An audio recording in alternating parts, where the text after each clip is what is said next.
Welcome back to our online classes. That is our physics online classes. I hope you all are being at home, safe, and caring and loving your family. So let's start with our class today. Continue our class, that is structure of atoms, part 3. So our today's topic is Bohr's atomic model. So as we have learned in our previous classes, that is in our 9th class, we have learned that the Rutherford explained us about the movement of electrons and protons. That is, electron is revolving around the protons and neutrons present at the center, like our solar system.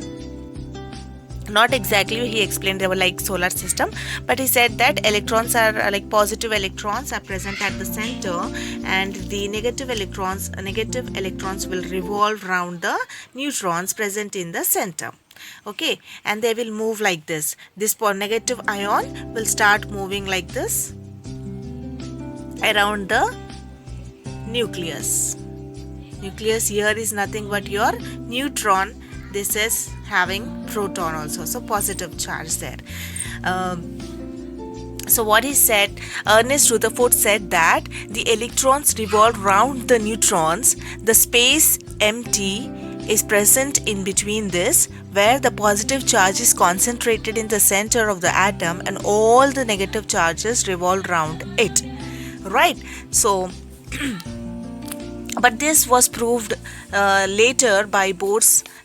What he said is this Rutherford model was unable to explain us about the stability of electrons, atoms, of different atoms. Electrons revolve and collide with the neutrons. Hydrogen, like atoms, elements in like hydrogen, it was able to explain, but when the light was passed through the gas, it was found that some line spectra was unable to see, and rest were not found only. Okay, few were found but rest were not found, the spectral lines. So this here he failed to explain the model. So then Niels Bohr was again Rutherford's student only. He said that these electrons are revolving round like this. If this negative electron is going round and reaching here, then here it may blast, collide. Okay, so this negative and positive electrons and positive proton and electron, this both will collide. So here the Rutherford model failed. So what again Niels Bohr said is this atom is having a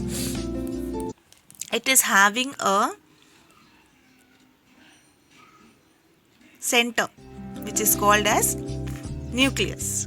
Okay, and electrons are revolving round only in a fixed circular orbits with fixed energy and fixed velocity.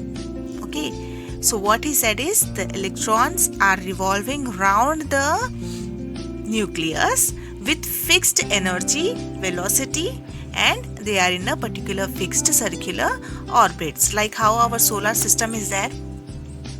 How it is, we have sun in the center and planets revolving round the sun in their orbits, right?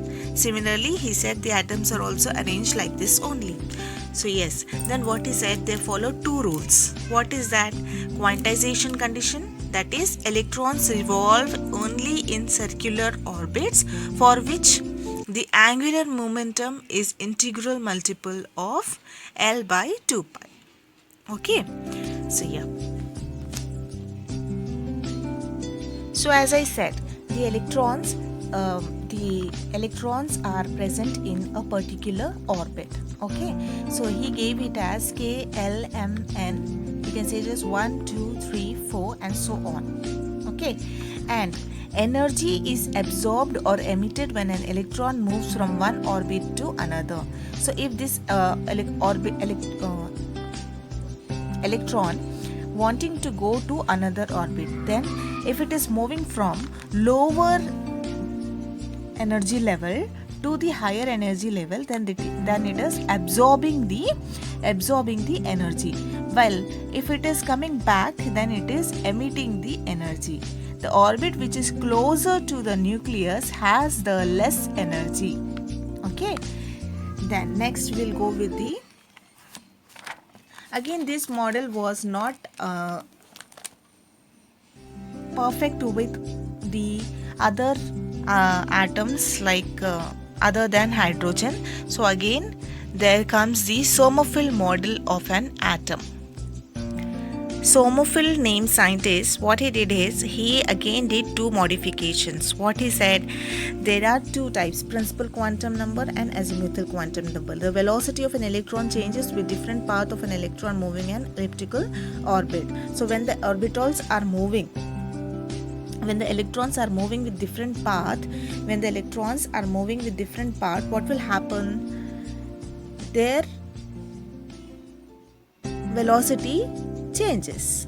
Okay, so here what he said, suppose n is equal to, principal quantum number is equal to 1, then L is equal to 0. How you are saying it? We are substituting in a formula called to L is equal to n minus 1. We are substituting in a formula called L is equal to n minus 1. Right. With this, he did this addition of orbitals in the structure.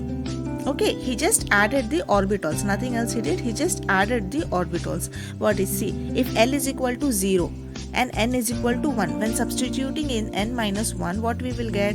We'll get L is equal to 0, then n is equal to 2, then 2 minus 1, L is equal to 1. 1 orbital we are adding here. Similarly, n is equal to 3. N is equal to 3 means 3 minus 1, which is equal to 2. We are adding 2 orbitals. Similarly, we are adding here 3 orbitals, like that, and so on. He did the same thing, and with this we got the value of azimuthal quantum number, or the orbitals, number of orbitals present in the atom.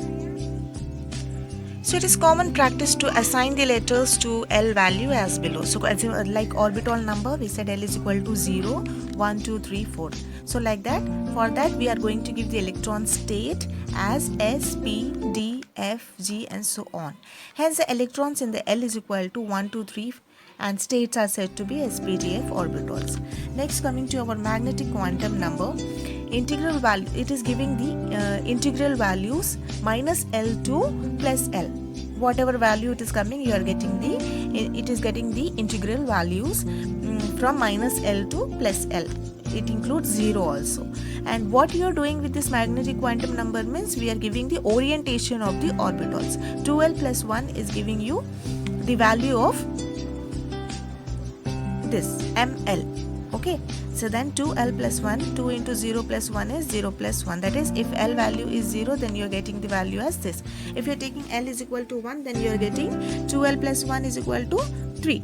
There you are having 3 orbitals.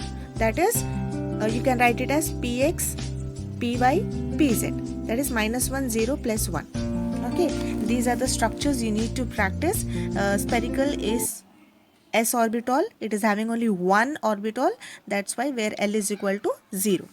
And P, you have 3 orbitals, that is Px, Py and Pz. They are dumbbell shape. Next, coming to if L is equal to 2. We have done for 0, we have done for 1, now L is equal to 2. Then we are getting 5. So then we will write it as minus 2, minus 1, 0, plus 1, plus 2.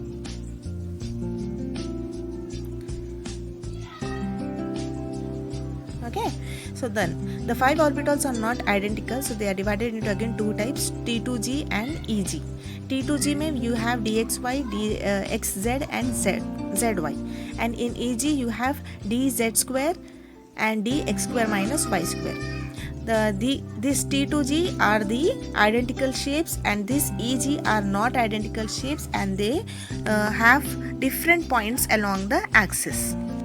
So here you can see the difference. Here you can see that they are in same, okay, but just only the axis, they are between the XY, and here it is between the XZ, it is between the YZ, and here you can see that they are along the Z axis, they are Z square. and here they are along the x and y axis. Next, coming to the spin quantum number. Spin quantum number gives the size, shape, and you have learned about size, shape and orientation. Here we will learn about the spinning, how the electrons are present. Okay, for example, if you go with the street light, you can see that yellow light is coming out. Why it is coming out? Because of the sodium vapors coming out of the lamp. So this here gives us only possible orientations of spin, that is plus and minus half. Importance is seen when an electron occupies specific orbital in the multiple electron atoms. Okay, so here we can see that they are placed as, okay, this is plus half and this is your minus half. The electron will be placed first like this or this. So this is nothing but these are called as the spin of the orbitals. I hope you have enjoyed the video, and I think you have understood a lot till now, and next part will be the last part of this chapter. So till then, enjoy and do subscribe and like the channel.